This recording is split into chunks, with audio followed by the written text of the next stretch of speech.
পড়াশোনা শেষ করতে না করতেই বয়স 25 পার হয়ে যায়।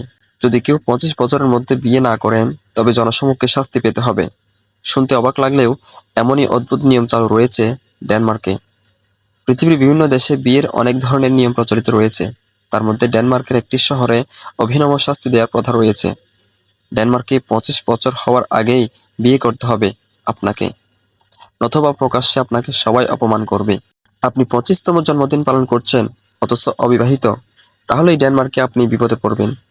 স্থানীয়দের মতে 25 বছরের অবিবাহিত তরুণ তরুণীকে রাস্তা বা খোলা মাঠে নিয়ে শরীরে দারুচিনি গুঁড়া মাখিয়ে দেওয়া হয়। আর যদি বয়স 30-এর কোটায় পৌঁছায় তবে দারুচিনির পরিবর্তে মরিচের গুঁড়া ছিটানো হয় অবিবাহিতদের শরীরে। মূলত এই রীতির মাধ্যমে অবিবাহিত তরুণ তরুণীকে ভালো করে মনে করিয়ে দেওয়া হয় যে তার বিয়ের বয়স হয়েছে আর খুব দ্রুতই তাদের বিয়ে করতে হবে। জানা যায় ডেনমার্কে পুরুষদের বিয়ের বয়স গড়ে 34.5 বছর। অন্যদিকে গড়ে 32 বছর বয়সে নারীরা বিয়ে করে থাকেন। তবে 25 বছরের মধ্যে বিয়ে না করলে শাস্তি দেওয়ার যে রীতি, সেটা নাকি মজা করার জন্যই করা হয়। এদিকে ইনস্টিটিউট অফ ফ্যামিলি স্টাডিজ নামে একটি প্রতিষ্ঠানের গবেষণায় বলা হয়েছে, কিশোর বয়স পার করে 20 থেকে 30 বছরের মধ্যে বিয়ে করলে তালাকের আশঙ্কা অনেক কম।